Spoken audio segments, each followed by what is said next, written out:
les forces en présence, je veux dire les forces politiques et militaires en présence, mais également avec la bénédiction du Rwanda et de l'Ouganda. Et pour que ça se fasse, il faut que la communauté internationale reconnaisse cela et fasse directement pression sur ces pays. Alors, un autre commentaire maintenant, justement, cette fois en provenance de la RDC, nous écoutons Gilbert Douglas Kankunku.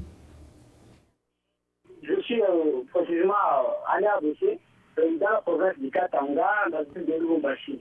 Donc, mon espoir pour cette année que la guerre qui se fait à l'Est, ainsi que la guerre que nous avons ici au Katanga avec le Gédéon et ceux de Maïmaï, puisse un peu prendre fin. En ce qui concerne nous, en tant qu'étudiants, que l'on puisse aussi avoir des espérances, afin que si on termine les études, on puisse aussi avoir du boulot facilement. Alors, manque de perspectives économiques, insécurité dans l'Est du pays. Vous observez tout ça de loin, Mamadou Samba. Quelle est votre réaction en tant qu'Africain installé à l'étranger? Je pense que c'est très dangereux parce que tout récemment, on voit que Al-Qaïda ou bien les autres organismes terroristes s'installent de plus en plus dans ces zones qui sont fragiles, là où il y a beaucoup de jeunes qui n'arrivent pas à trouver de l'emploi, qui n'arrivent pas à trouver autre chose. Donc, ils deviennent de plus en plus fragiles et beaucoup plus faciles à recruter et il ne suffit que de mettre en place des idéologies qui sont extrémistes uniquement pour recruter chez eux. Donc, je pense que on a intérêt à beaucoup plus investir sur l'éducation et la technologie pour mieux en fait développer ces zones et puis permettre aux jeunes de pouvoir travailler et de pouvoir compétir contre les autres pays comme les Chinois, les autres. Il y a beaucoup de politiques qu'on peut faire, mais je pense que le gars vient de dire que ce qui me fait mal toujours, Robert, c'est le fait qu'en tant qu'Africain, on attend toujours que les autres pays viennent résoudre nos problèmes en Afrique. Et c'est ce qui me fait mal en tant qu'Africain et en tant que... solution africaine à des problèmes africains. Effectivement. Alors justement, vous parliez de l'Afrique du Sud tout à l'heure, Mamadou Samba. On va passer à l'Afrique du Sud très brièvement et avant d'aller à la pause. Gérard Latortue, je ne sais pas si vous avez lu une tribune récente et très intéressante dans le Wall Street Journal qui exprimait une grande admiration pour Nelson Mandela, non pas tellement à cause de ce qu'il a fait en tant que président, mais plutôt parce que celui-ci, selon l'auteur, avait su donner l'exemple aux autres chefs d'État africains en partant à la fin de son mandat après 5 ans. Nelson Mandela est sorti de l'hôpital en fin d'année 2012. Il a 94 ans, il récupère d'une infection pulmonaire.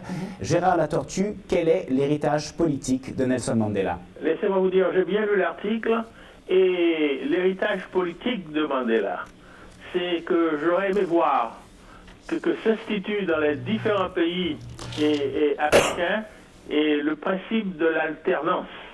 Je crois que le mal le plus profond dont souffre l'Afrique, ce sont ces dirigeants qui restent 15, 20, 30 ans au pouvoir.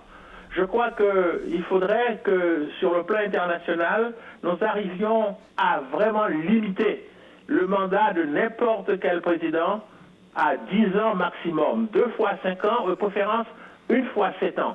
Vous savez, ces populations sont des populations émergentes et la jeunesse qui monte, qui devient de plus en plus éduquée, et un petit groupe mobilise toutes les ressources du pays à leur profit et ceci compromet l'avenir de l'Afrique. Je voudrais que les hommes d'État africains qui reconnaissent Mandela un leader de premier ordre suivent son exemple et partent, s'en vont, facilitent l'alternance. Il y a trop de chefs d'État qui sont au pouvoir depuis plus de 10 ans, depuis plus de 15 ans en Afrique. Ceci doit cesser. À mon avis, c'est la condition essentielle pour que l'Afrique se développe dans un cadre décentralisé où les différentes régions prendront en charge le développement de leur territoire. Tout à l'heure, vous parliez de RDC. Merci Gérard Latortue. Nous allons maintenant marquer une pause. Nous serons de retour dans 1 minute avec nos invités et bien entendu vos commentaires Facebook. À tout de suite.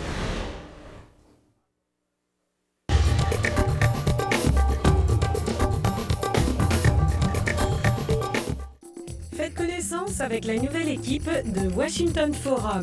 Avec Jacques Aristide à la présentation, Nico et Morgane vous proposent les nouvelles.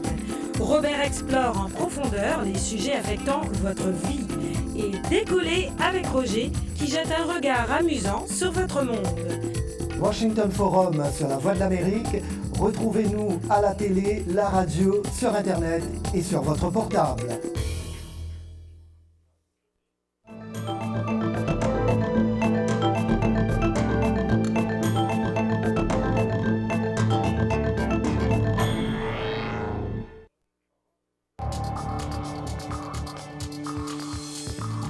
vous êtes en Somalie, au Sénégal, au Nigeria ou encore au Zimbabwe, de chaque coin de l'Afrique au sud du Sahara, vous pouvez nous faire confiance pour vous informer et trouver les experts qui vous aideront à améliorer votre santé.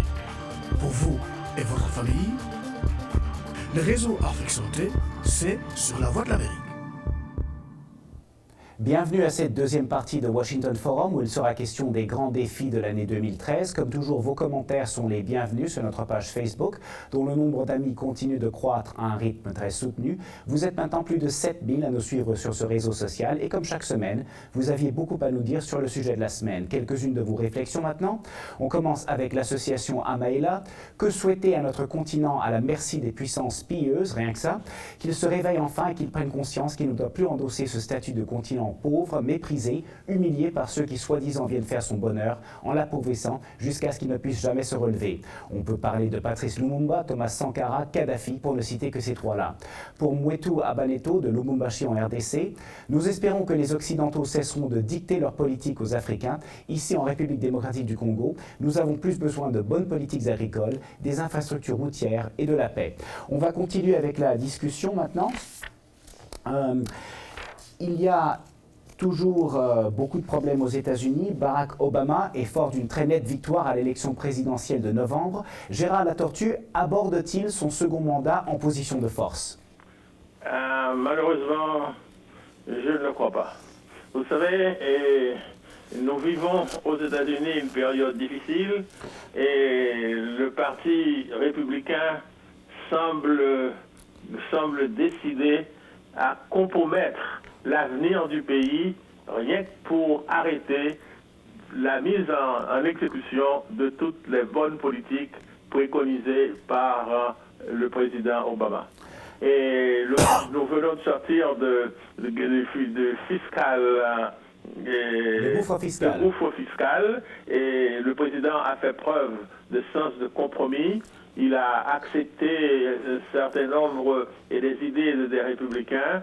J'espère que les 3 prochaines années, les républicains comprendront qu'il est indispensable de reconnaître que Obama est président.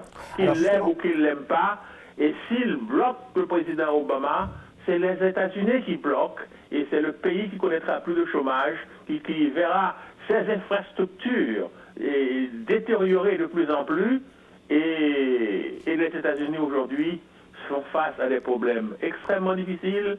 Et il faudrait que le président Obama montre encore toujours cette preuve de tolérance, de vouloir discuter, mais on peut, pour négocier, pour discuter, il faut être deux. Alors, Léonard Wanchekon, justement, c'est très intéressant ce que vient de dire Gérard Latortue.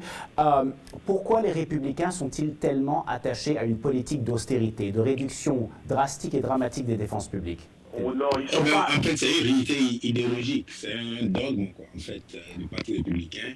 Mais je crois qu'il faut être plus positif et dire que, en fait, une solution a été trouvée in extremis.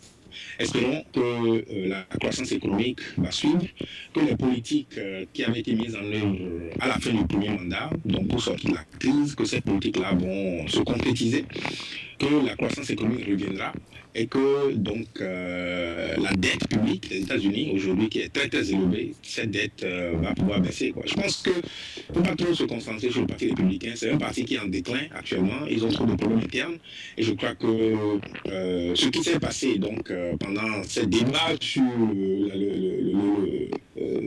sur la fiscalité le démontre très bien, quoi. Donc ce que moi je dis simplement c'est qu'il faut sur le volet économique justement, j'espère très bien que alors sur le volet économique justement, on va écouter un appel du Bénin. Que donc voilà. Le pays... Alors, Léonard Wanchekon, on a ce sujet justement sur le volet économique, on écoute un appel du Bénin. Je suis à Cotonou au Bénin, et en cette année 2013, nous voulons qu'il y ait la paix dans le monde, que tout le monde se bat pour qu'il y ait une stabilité économique, qu'on laisse la guerre, surtout en Afrique et dans d'autres pays, et que la stabilité règne, la sécurité règne partout. Je vous remercie. Alors justement, cet appel en provenance du Bénin exprime, Mamadou Samba, le souhait d'une stabilisation économique, enfin vraiment de prospérité à l'échelle internationale. Vous regardez ce qui se passe aux États-Unis, il y a une politique d'austérité à laquelle au fond le président Obama n'est plus vraiment opposé. Que pensez-vous que ça peut avoir comme effet à l'échelle internationale? Pensez-vous que ce qui se passe ici peut vraiment avoir un impact important sur les économies africaines?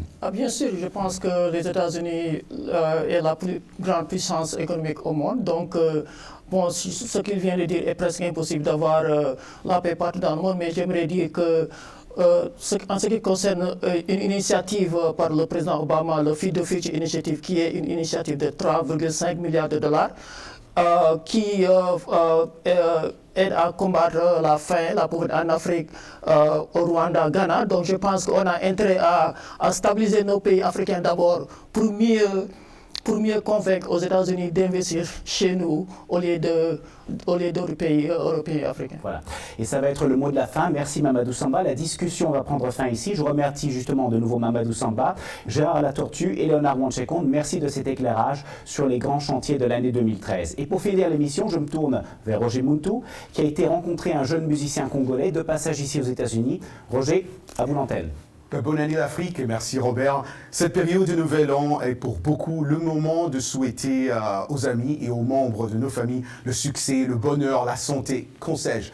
Mais ce jeune artiste qui est passé nous voir ici à Washington a un souhait de paix pour sa ville natale de Goma dans la République démocratique du Congo.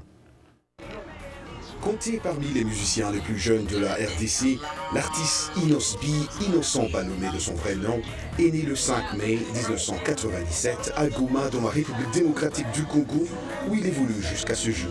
Pour d'abord toutes nos familles qui sont à Goma là, à l'est. Donc, on espère que ça va marcher. Inosbi est 6e et cadet de sa famille. Son père est un ancien danseur de la musique pop, sa mère chantre de l'église et 3 de ses frères sont aussi artistes musiciens du groupe Maïcha Sol.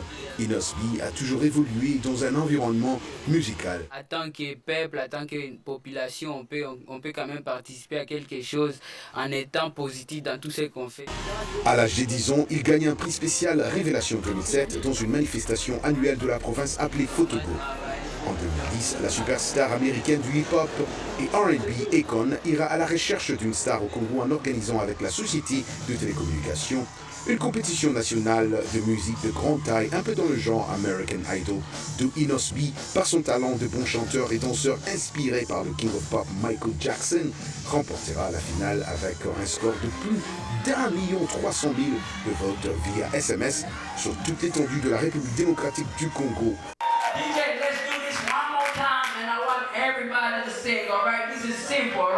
Et comme prix, il gagne un single avec le grand du hip-hop Akon et bien sûr une somme de 25 000 $ par Vodacom. Akon est qu'il décrit comme étant un monsieur humble. Akon, moi personnellement, en tant qu'artiste, je peux dire qu'il est cool, il est simple, il est humble. Inosbi a aussi tissé une relation solide avec l'acteur Ben Affleck. Après son enregistrement avec Akon à Atlanta, il se rendra en Californie pour rendre visite à Ben.